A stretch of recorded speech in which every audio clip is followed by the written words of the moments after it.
but often for a gene bank or for a researcher, there may be 2 or 3 seeds. It may have 5 decimal places. So it's clearly not a relevant, it's not fit for our purposes, so we have to live with this, and we do.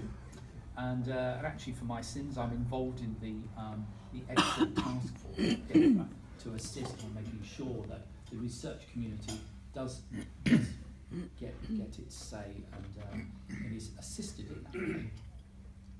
But as currency, the majority of the public collections, although they're incredibly valuable resources, have no monetary value. It's a nominal value. And that's because often we don't know the traits that are inside, the combinations of genes that are in the different accessions, as we call them. And even when we do find traits of interest in a particular line, that doesn't necessarily increase its actual value. And that's because often to bring it to market, you're going to have major investment from breeding companies who accept the risk to develop it, put it through their programs, do it through selection, and that's taking a lot of money. So the majority of collections are known as public goods, and there's a market failure argument that because of their large size, public resources, public funding is given over to them. There is also the international agreement that germplasm should not be controlled, that's in the system, shouldn't be controlled, it should be accessible. And that means that even if we wanted to introduce fees, the fees would be very low and not economically viable when it comes to industry. So our cost recovery models, we're not actually obliged to provide any, which is good as far as I'm concerned. It's less overhead, but it gives you some flavour of how gene banks operate. But times have changed, where now, following 27 and the economic downturn, and under increasing pressures of the finances, looking towards new models. And part of developing the national capability that I've done over the last 5 years is to put in place flexible funding models.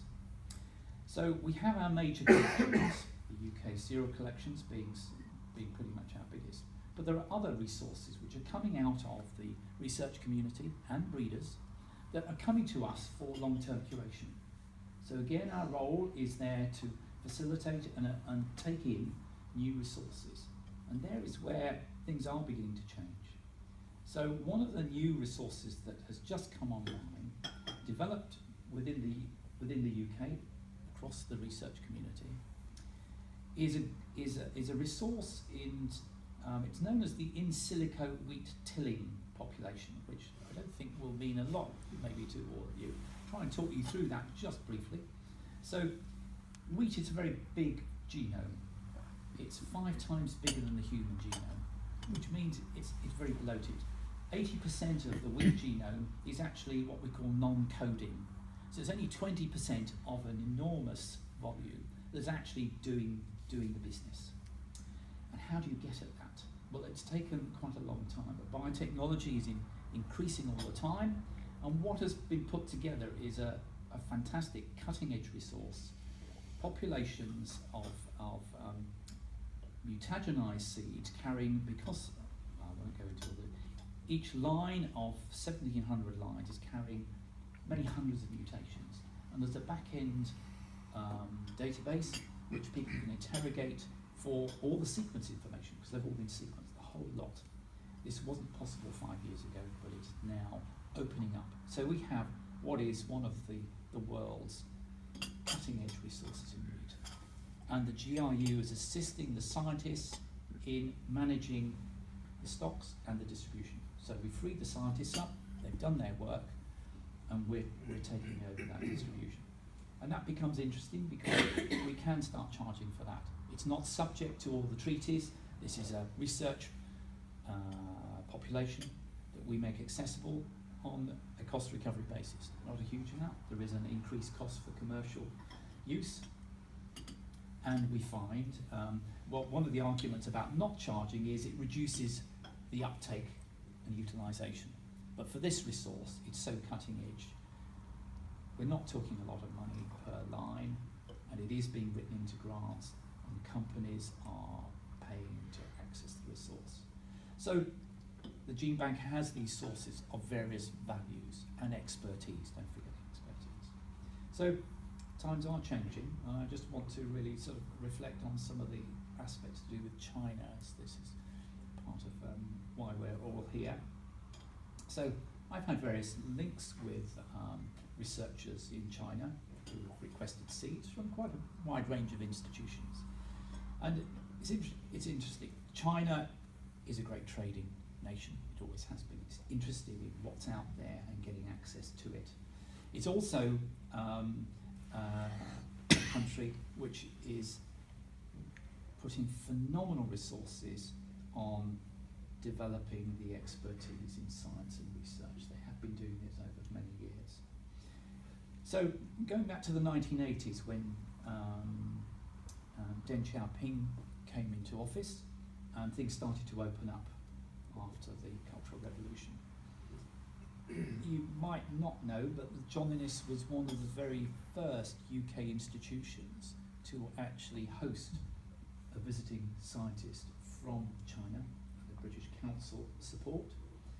And since that time, we've had well over 100 to 150 Chinese citizens come to train and work at the centre.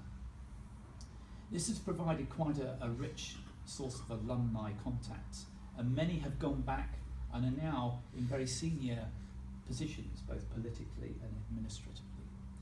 And that has resulted in the last few years. In November 2015, the John Innes Centre signed a memorandum of understanding with 4 institutions within Beijing, focused on global food security. A lot of that is focused on wheat and improving, coming together and trying to share minds and share resources. And more recently, this is September 2016, John Innes, some of you may well know, have actually formed an alliance with the Chinese Academy of Sciences, and actually last month building was opened. This is actual laboratory space with joint positions between this is in Shanghai. This is known as the Centre of Excellence for Plant and Microbial Science, CPAMS. So that is being staffed at the moment, and there are reciprocal visits between staff going both ways and students on shared projects. So there's been a vision that's shared by the John Innes and supported by the UK government, as well as China, recognising the excellence of science in both areas, that is forging future collaborations. Just one aside, because I know Scott, you're here. One of the aspects, coming back to my own work, one of the key problems that we're experiencing with linking with China is to do with exporting material to China. It's not coming over. If material can come into the UK, we have our systems pretty much sorted. But there is a real bottleneck in getting research material into China. And that is to make it this end or at that end. So in order for, and if you speak to any Chinese scientists, say no, just put it in the post. Put it in the post, give it to somebody, give it to a student, say go, well, we can't do that. Institutional reputations are hard. John Innes in drug cohort. So this is causing real problems, and it's been going on for, I've had 1 or 2 steps forward, but actually really not getting very far. And I've taken it up quite high levels in China. The problem is that actually Chinese science is being held back, so it's in their interest to sort this out. And it's to do with the issue of import permits. Any seed material going into China officially requires an import permit. And that has to be done at the regional level, and it is a very protected business.